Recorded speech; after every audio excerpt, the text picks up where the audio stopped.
Vi är spelskaparna.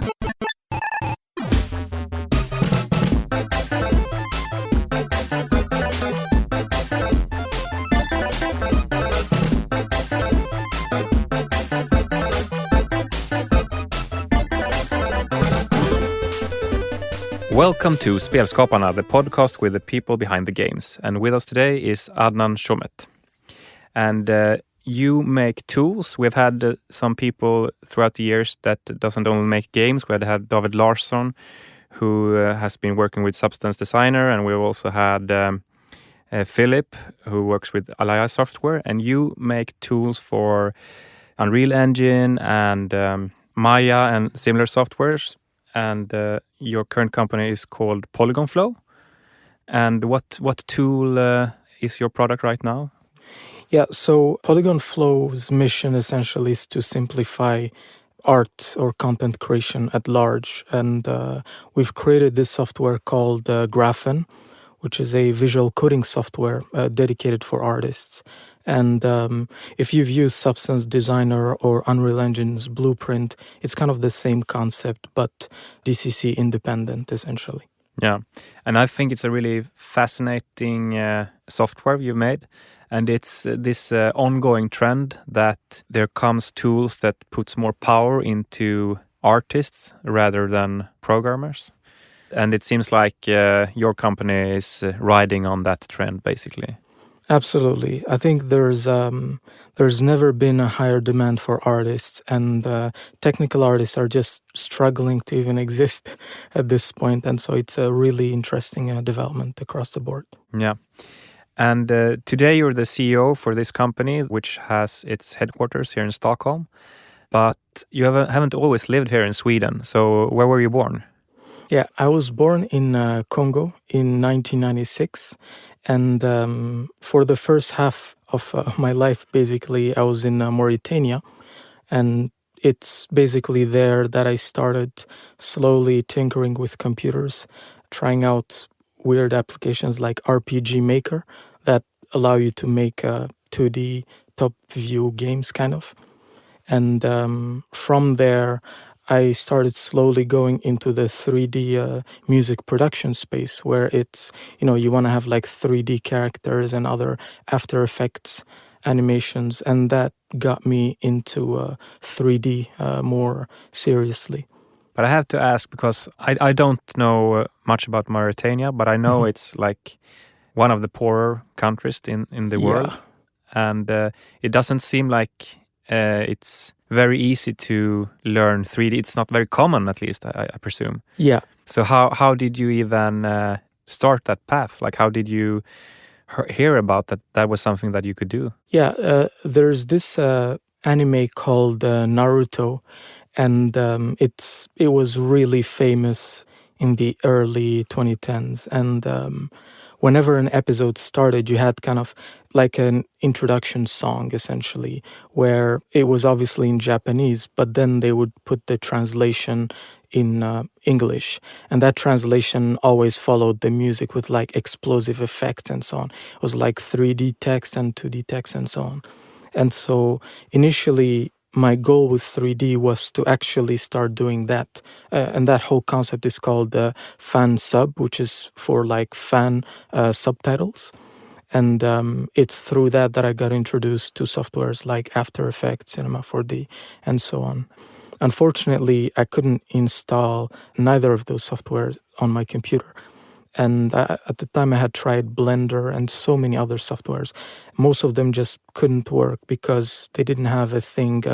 My graphic card didn't have a thing called shader model. I think it was 3, which is like basic compatibility issue there. And I had to basically improvise. First, there was the Cyber Cafe, which is basically just a space where you can give money and you have access to a computer for an hour or something. Yeah. And that was kind of my first attempts at doing anything 3D. Unfortunately, they would format the computer at the end of every hour, and I didn't have a USB. So I had to have these kind of almost explosions of creativity because I knew it would only be that for like the week, let's say. And it was a really interesting environment to practice. And I think today I tend to lie to myself that I love that process, but it was not fun at all. How old were you at this point? I was around 14 to 15. Yeah, something like that. Okay, so you went to the internet cafe, and then did they have pre-installed like After Effects and that kind of stuff? Or Oh no, that's the thing. They did not. I could only add Blender because it was the most lightweight software. Okay. And After Effects was way too heavy. To even install it would take, sometimes I would guess, more than an hour. Okay, you had to start off the hour by installing Blender, and then Exactly. Yeah. And it was a weird kind of dynamic, but progressively, the guy who owned the place saw that at the last 5 minutes, I was always super stressed.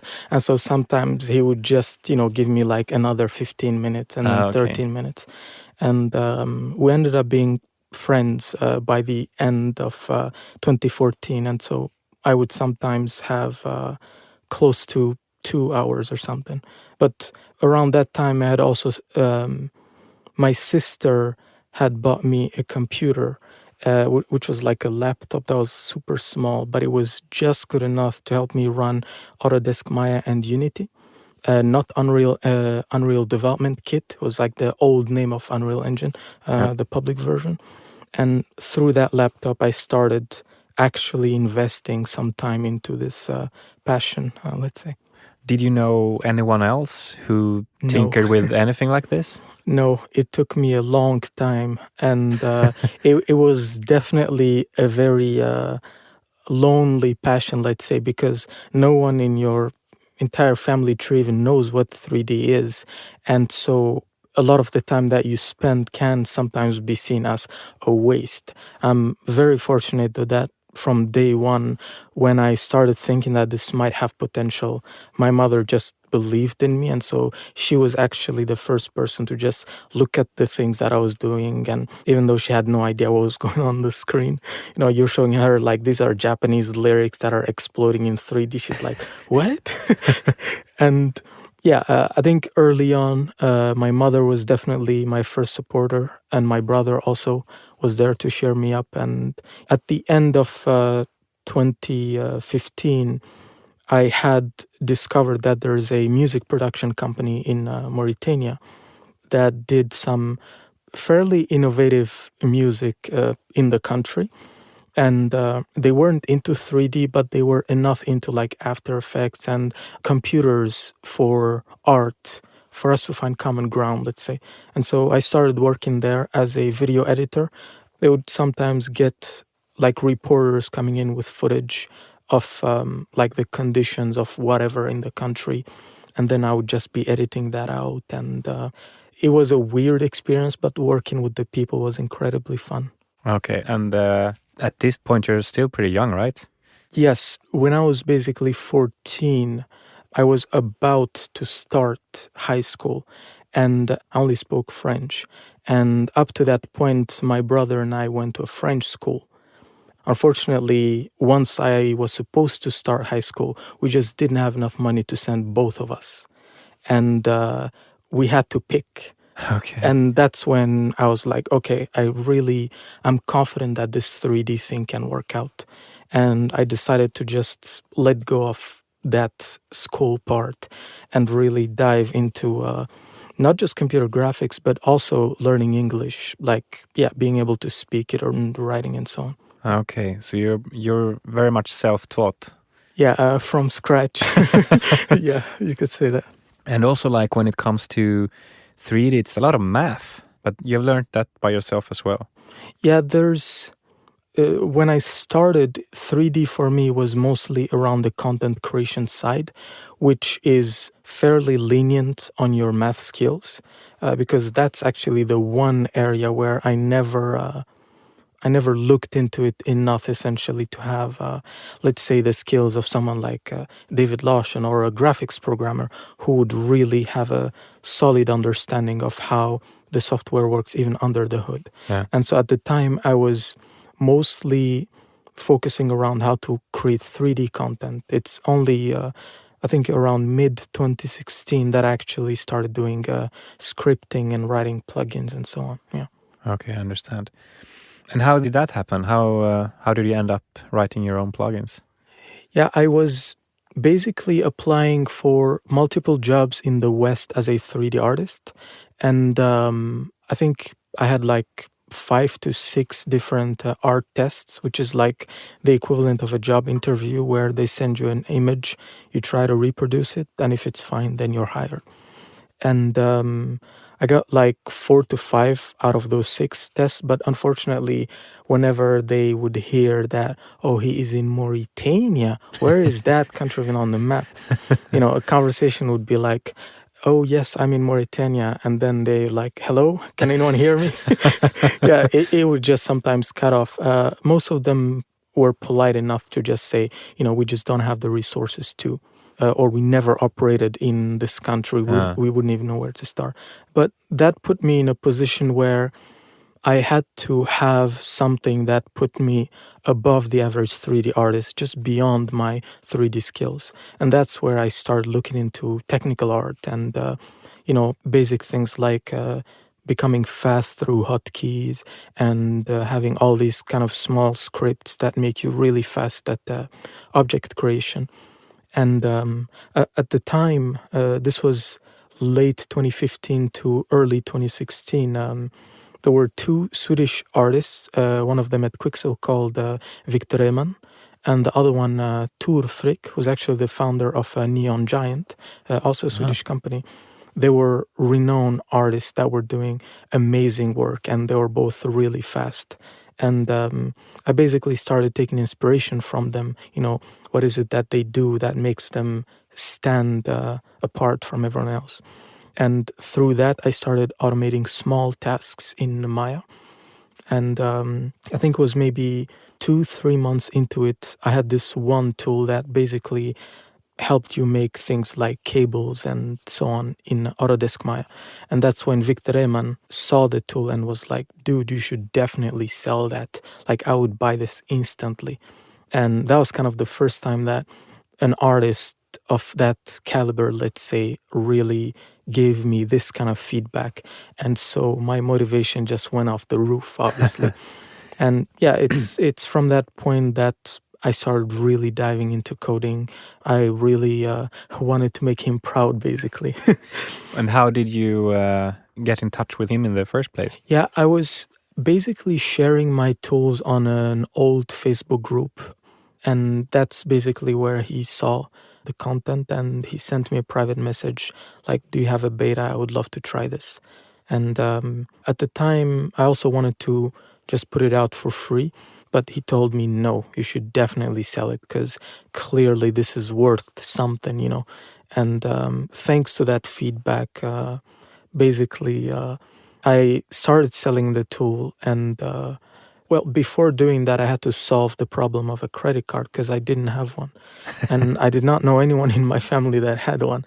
My brother-in-law had an old PayPal account that he didn't use.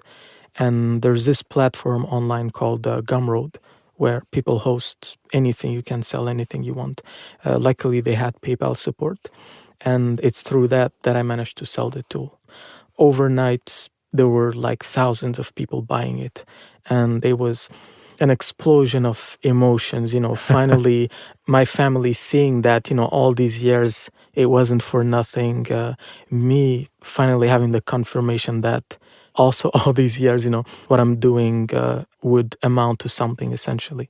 2016 was a really crazy year. Yeah, thanks to that whole experience. And I don't know how we can, for the listeners, describe, but what is the salary for a typical person in Mauritania? So we have something to just compare the figures. Yeah, my salary at the time was around 40,000 Ugia per month. I think that would be maybe around 50 to 60 euros, something like that per month. Yeah. And obviously it's low in the West, but it's quite high. Yeah, you had a high salary for yeah, high in the sense that my mother had a house there, and all I had to do was just basically support her financially.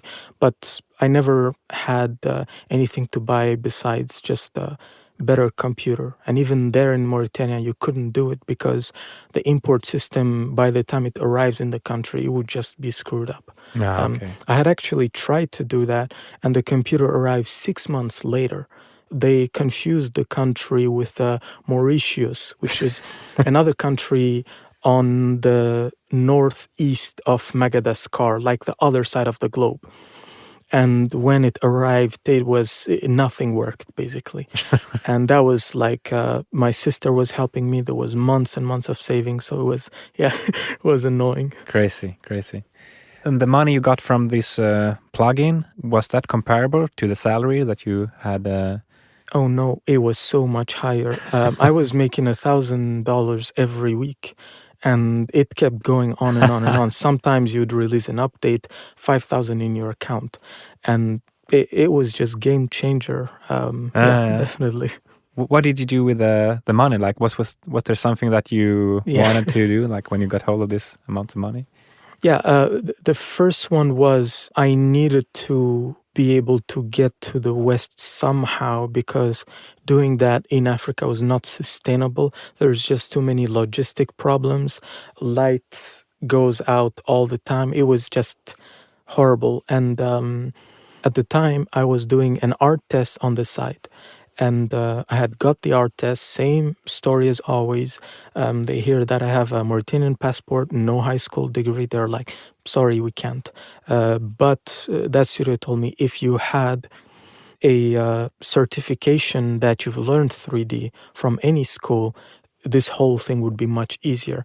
And so I used that money to go to a school in Northern Africa called Net Info 3D. This was in Tunisia. And that school, it's probably the only place in the whole continent that actually, it's like a hub for 3D artists in Africa. And they're doing an amazing job there. Yeah. And that was kind of the first priority. The second one was helping with the tuition fees of my brother and my little sister. And from there was just up to now, essentially, even my Polygonflow salary, it's always like 50% my needs, 50% the family. African families have that dynamic where the family itself is very communist. Everyone shares, and and it's pretty great actually. Yeah. It's very inspiring, I think. But so you made this plugin, and maybe you should describe it a little bit as well. It's because I think I've seen this. It's a way to, if you have cables that you want to have in a scene, you can easily generate them through just putting out some points where they're supposed to go through and how much they're affected by gravity and that type of stuff, right? Yeah. The gist of it was just you could draw a line in your scene, and you'd have a cable around it. And people initially used it for cables, but then I started seeing things like ropes, or even in the God of War game of 2018, one of their senior environment artists used the tool to create tree roots. And so he would that game is just full of trees. And so he would just create like long lines from the bottom of the tree all the way to anywhere else in the scene. Technically, it's like a cable, but they would apply to it like a trunk texture, and suddenly it became a tree root. And there were a lot of really interesting creative applications around it from that sense. And I had a lot of feedback from two artists from that team, Sony Santa Monica, when they were working on the God of War of 2018. And thanks to that feedback, just more and more studios also started using it. And it's a time saver. I mean, if you would do that by hand, it would take a lot of time. And in a matter of seconds, you can have something. Yes. I think even now, the tool every day, there's still like 5 to 20 licenses every day that are being sold. And I haven't touched it in years. But it's really clear that Autodesk Maya, not to go into an Autodesk Maya bashing rant, but they just don't care enough about the product that, an old tool And I was a really horrible programmer at the time. Like, if you look at the code, you're just going to cry. But even then, the fact that people still find value in it is kind of telling about, the quality of the host application, let's say. I got it, yeah. So how did you go about learning how to code? Yeah, it originally started with just, Autodesk Maya has this language called MEL. And the nice thing about MEL is that there's just a billion examples out there around it. Basic things like retrieving an object that's selected in the scene, running some commands on it. And initially, the way I started was just looking at other people's work and dissecting it. Sometimes I would just have to change 2 lines in 200 lines to have, something different from the original purpose. And it was almost like reverse engineering the knowledge, essentially, of others, where I started with big scripts that other made, and at the end of it, the whole script was basically just Adnan code from that sense, yeah. If you hadn't had access to internet, this journey would have been basically impossible, it sounds like. Yes, yeah. I think probably today more than ever, there is kind of a growing pessimism, I think, in the West at large, that things aren't evolving. But, from my perspective, the world is going through such an explosion of amazing things happening. And by the time I was in Sweden, I had already known a lot of friends that were following a similar or even better journey. And so, the internet, it's, best thing ever. Yeah. And how did you end up here in Sweden?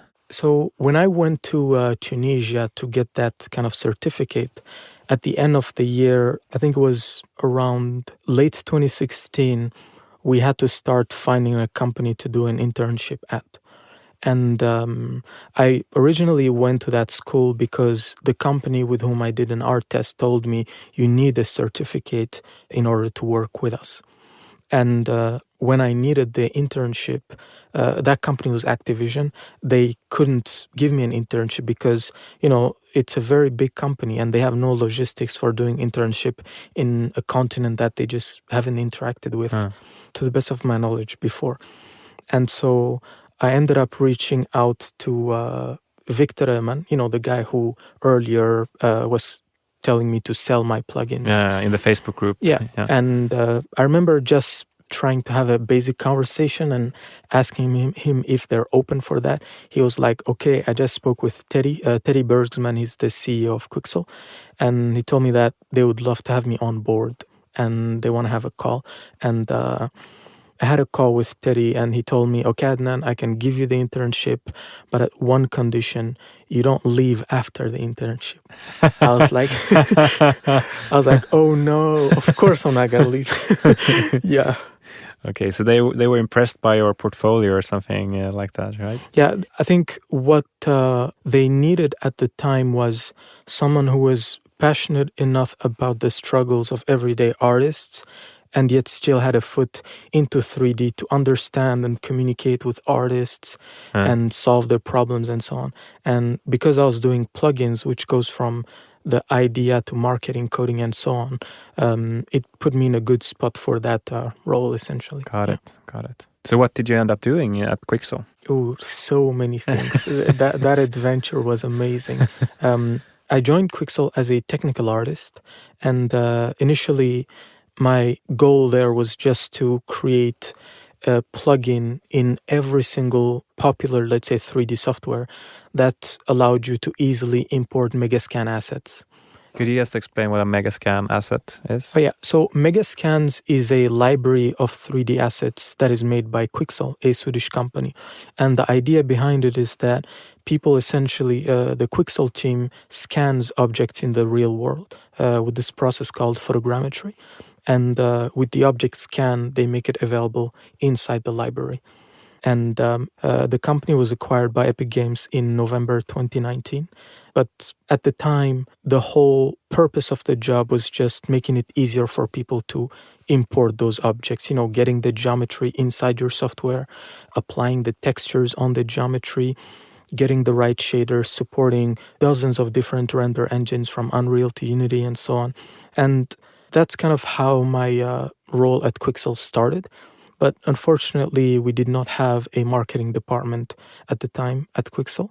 And so I had made a proposal to Teddy and Vakar. Vakar is the co-founder of Quixel, that I sold plugins before. Everything that I'm doing here at Quixel has no value because there's no marketing. Therefore, no one can find about it in the first place.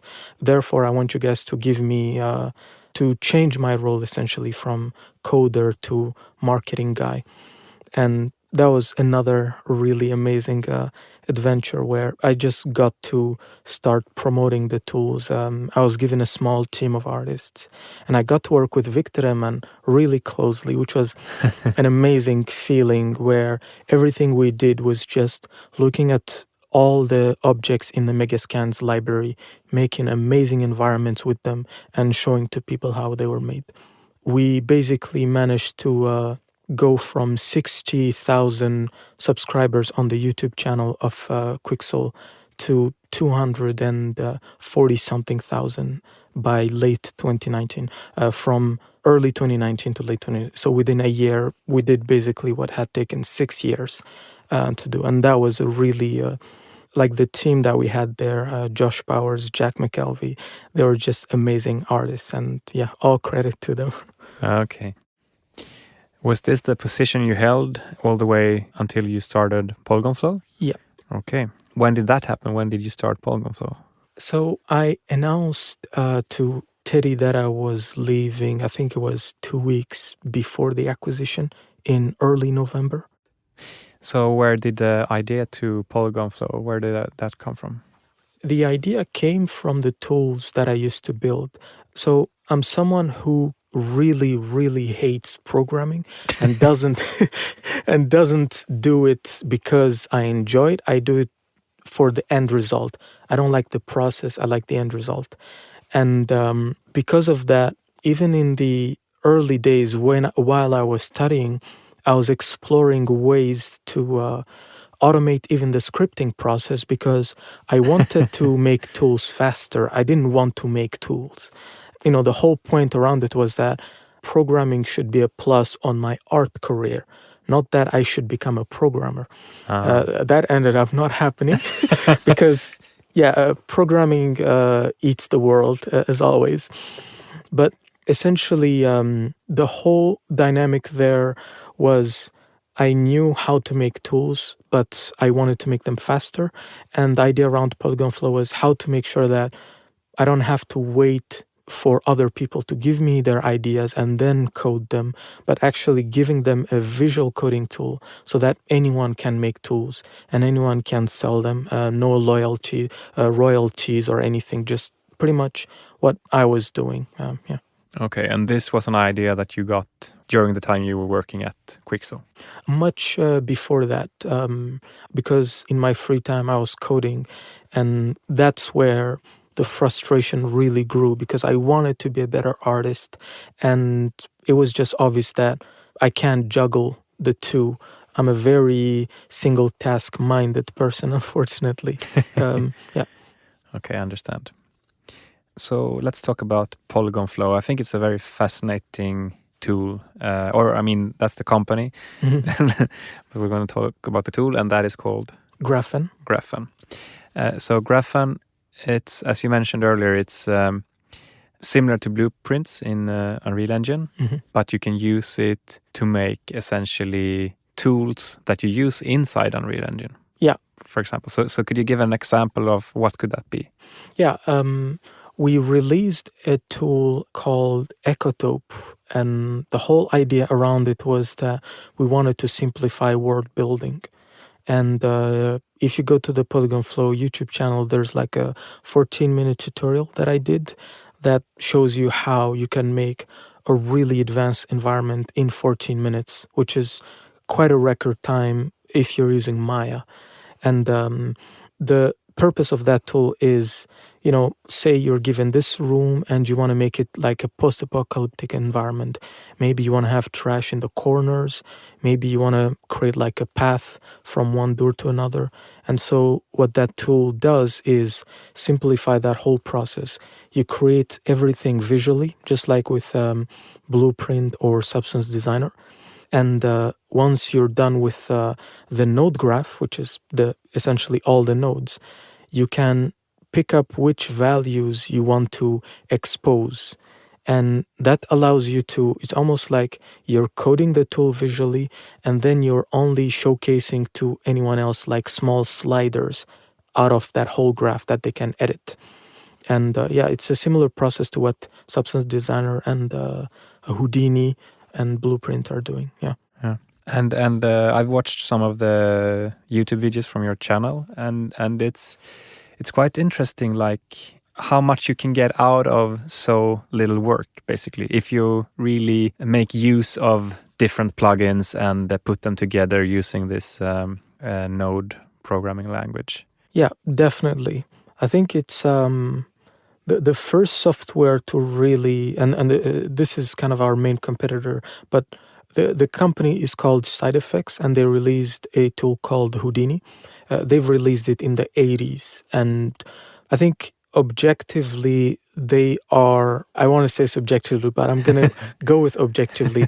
They created the best 3D software out there ever, because it's the same core technology, again, decades later, and it's still driving almost every single movie you're seeing these days and every single game you're seeing these days. And so, they have a really amazing core tech, and a lot of the ideas around Node Graph started from that software. Unfortunately, even though the software is node-based, too often you have to start diving into coding. Like, you need to know a bit of Python if you want to have some really advanced features, or you need to know the custom programming language called Vex if you want to have, again, smaller graphs or key features. Everything can be done in the node graph, but working with those two, Python or Vex, makes it faster. And before even considering to start Polygonflow, my original idea was, I'm going to pick up that software, I make tools with it, and I sell those tools. Unfortunately, that didn't solve the equation of, hey, what I want to do with Polygonflow isn't make tools and sell them, it's give to everyone else the ability to make tools and sell them. So, it's great that I know how to code, but most artists just don't want to touch coding. And that's basically where the whole point of having a node graph, where we really try to simplify the learning experience. And I think we still have a long way to go, just looking at what we have publicly and what, the original vision and all the features that we want to add. But definitely making it as accessible as possible. Like you said, you don't have to have a huge graph to do small tools. It's just one graph that is compacting a lot of possibilities. If you combine 5, 6 of them, voila, you have an amazing idea already. Yeah. Programming has been around for a long time, and it's such a huge threshold to learn what to do. Yeah. But what you are doing is getting the same results that you get from coding, but making it more discoverable and also more accessible. What's the process to get there? Yeah, there's a lot of comparisons sometimes between visual coding and textual-based coding. And I think with visual coding, you have to go with the assumption that there's a lot of limits. And that's fine, because programming itself has a lot of limits. If you're coding with Python, you expect that things are going to be slow. And if you're coding with C++, you expect that you have to be super careful with what you write. And visual programming kind of goes with the same mindset that these are the limits that we have, deal with them. If you know how to deal with them, more often than not, you'll have hundreds of ways of circumventing all those limits that all the nodes that we have built impose on you, basically. Okay. But how do you decide how to improve on the tool? Like in what direction you're developing it? Because you can go in so many different directions. We want to focus on essentially not giving to everyone the product as is, but making pre-made graphs for them so that, just like I used to solve all these issues, our team can solve, let's say, the 50 most common problems that artists face and publish them in the wild. So you have things like word building, creating actual procedural streets, scattering, cables, going back to what QuickPipe did, but much better. And that's really our focus for GraphN next year. We want to start the marketing because this was just development so far. And B, we want to listen to artists more and give them tools. Yeah. And like technically, how does it work? Because you can do your node graph within your tool, and then you can see the results in different editors like Maya or Unreal, and you have also had more stuff in the pipeline, right? Blender. Yeah, especially Blender. Yeah, so the way the software works is you basically have your 3D editor, which could be Maya, and GraphN side by side. And you just start making your graph inside GraphN. You can drag and drop objects from Maya to GraphN so that you run operations on them. And whenever you have something that you're proud of, you just hit Control R or the play button, and that essentially runs inside Maya.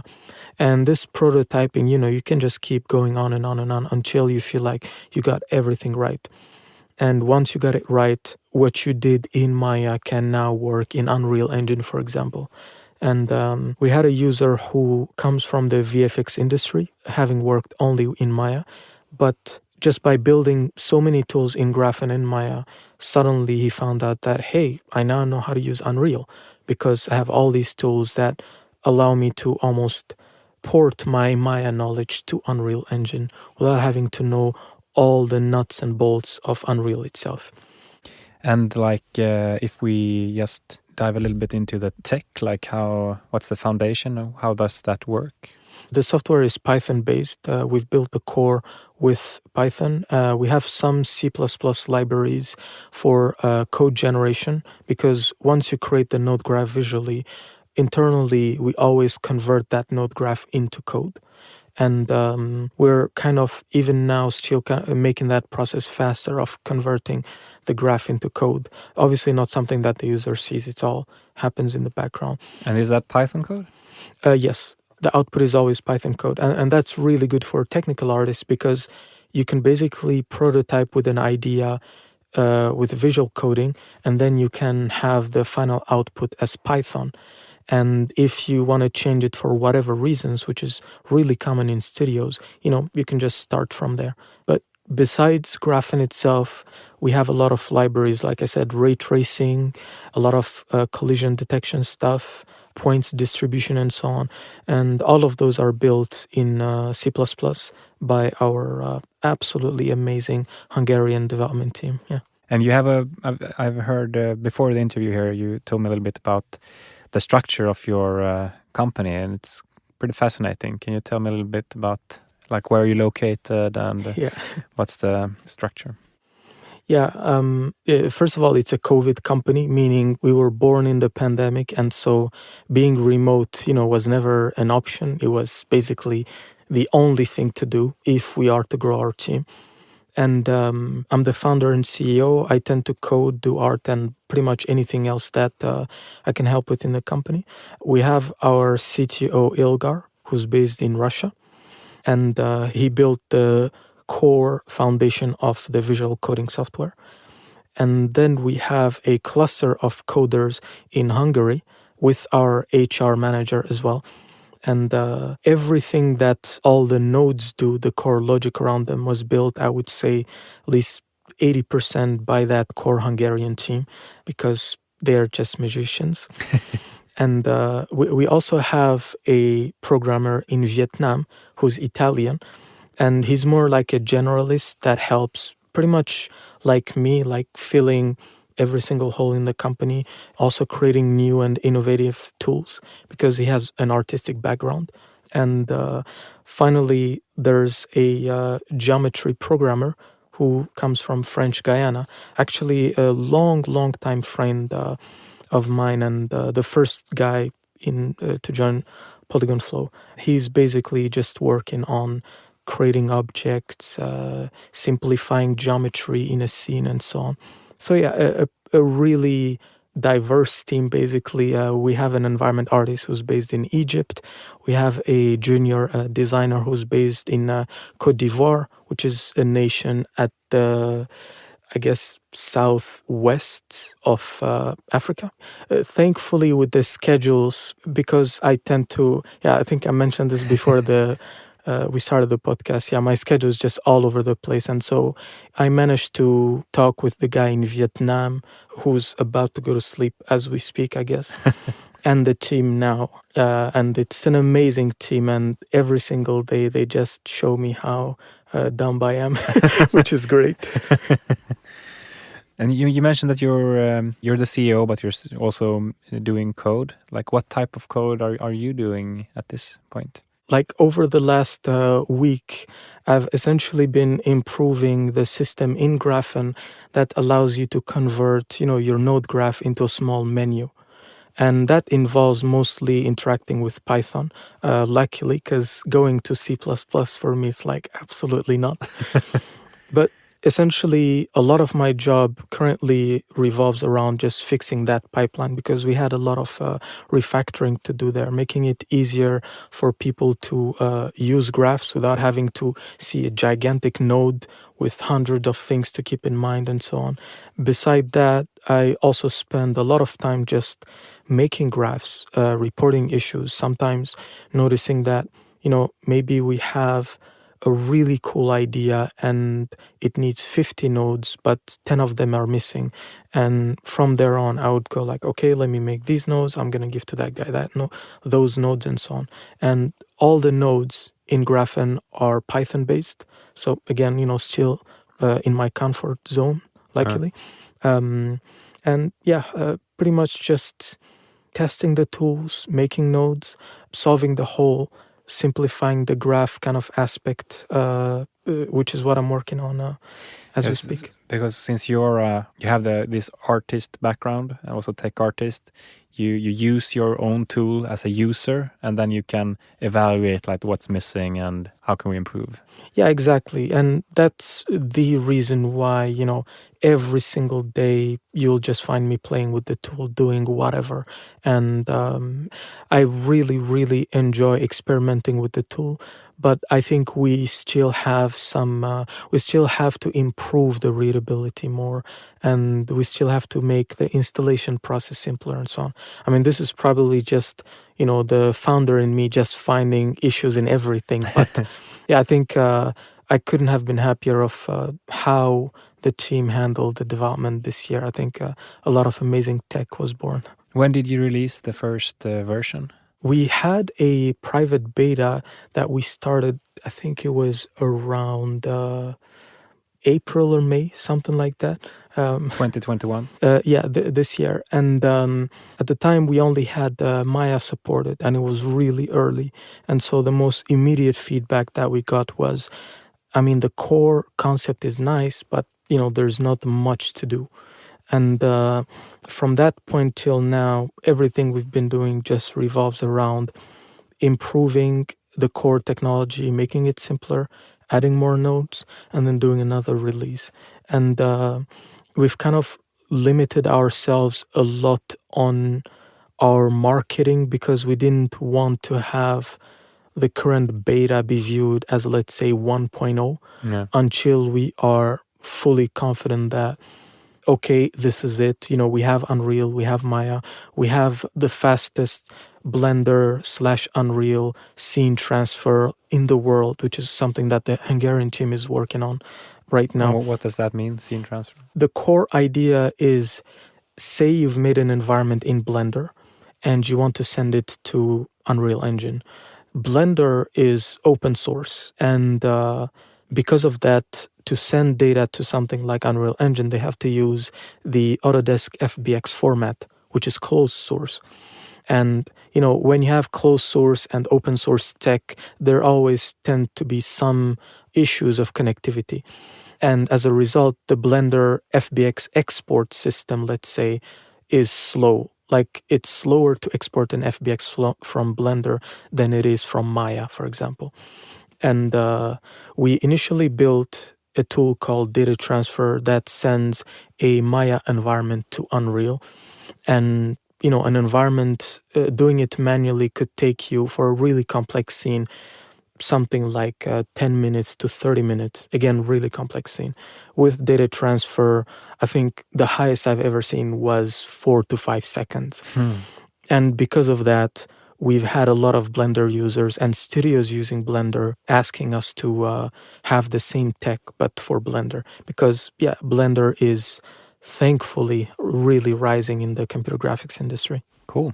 And so as it's still pretty early, this version just came out a couple of months ago, but have you seen it used in interesting cases in the wild? Yeah, I think the most weird use cases that I've seen is people going from assuming that this is, software to simplify the creation of art to just doing it to do weird stuff like I'm going to make a calculator or I'm going to simplify some pipeline workflow.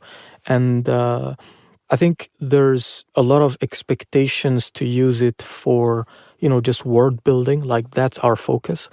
But it has been really interesting to see what people are doing on the side. Because of that, we've also been adding a lot of nodes, things to do like file operations, like getting all folders in a directory, getting all images, because that way you can batch process like hundreds of textures and so on.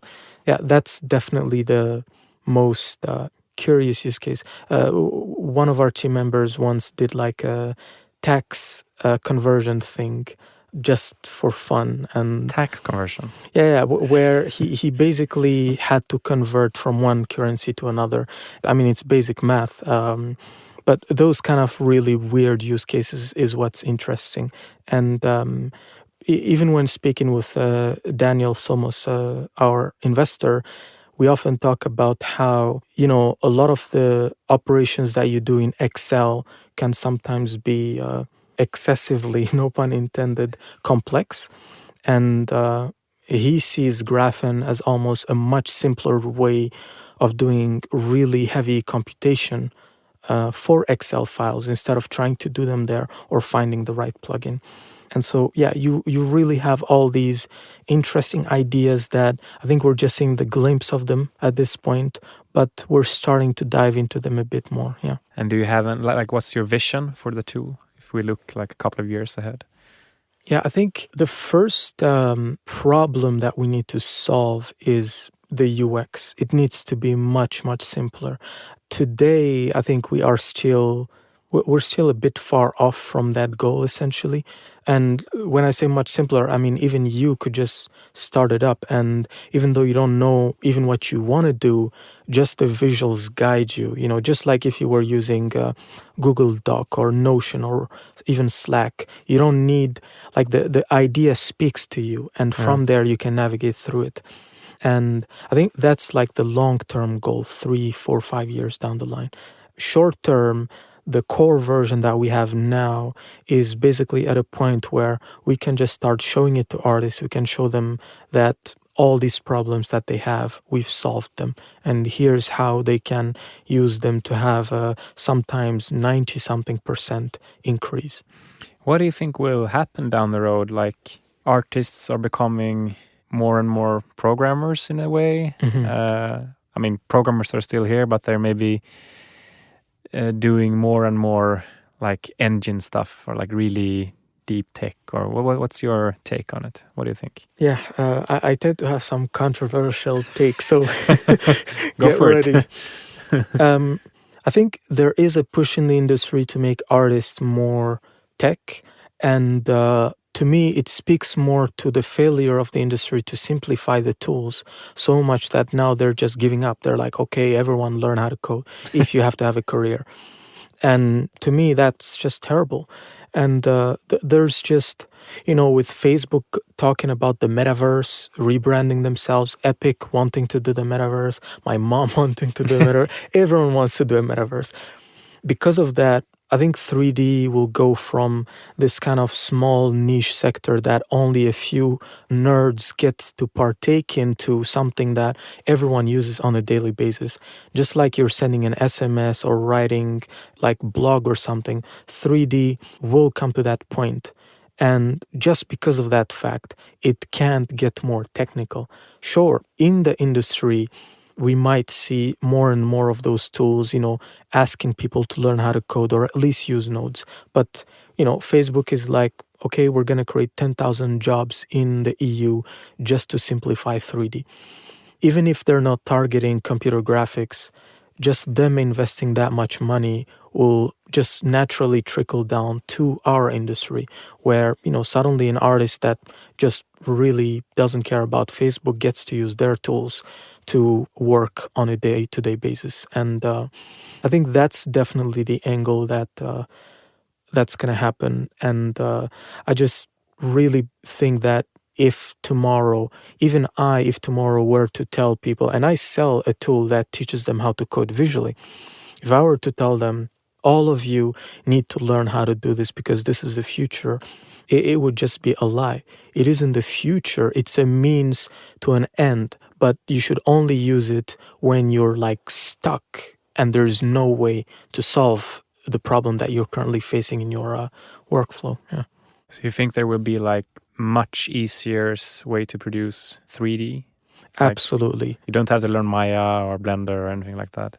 Yeah, I sent a tool to Daniel Somos. Again, he's our investor. He knows the rough idea around the 3D industry, but he isn't a guy who, works in Maya or anything. And no matter how much we simplify the workflow in Maya, we can't simplify the core foundation of Maya. We can make tools in it that make it simpler to do world and so on, but you need to learn the navigation and so on. And just that make the softwares inaccessible for everyone.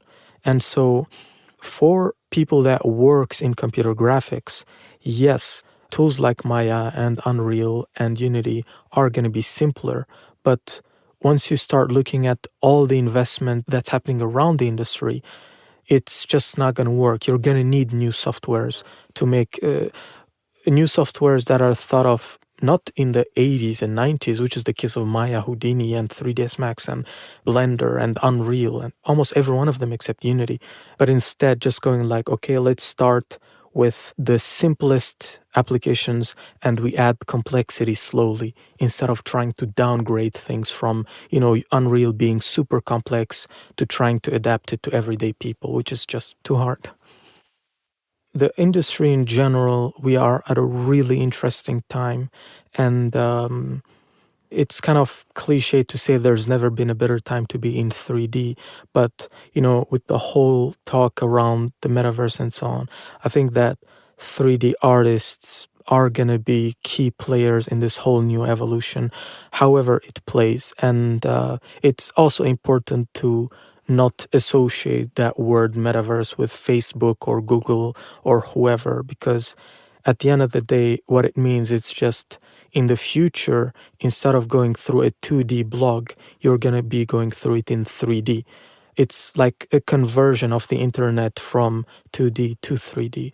And so, just like nobody owns the internet, no one's going to own the metaverse. And that's what makes it really interesting to participate in. And I would definitely recommend every artist or anyone really in computer graphics to read up more on that because, it's going to help a lot in the future. Cool. Thank you so much for coming here, Adnan. It was a pleasure talking to you. Thank you for having me.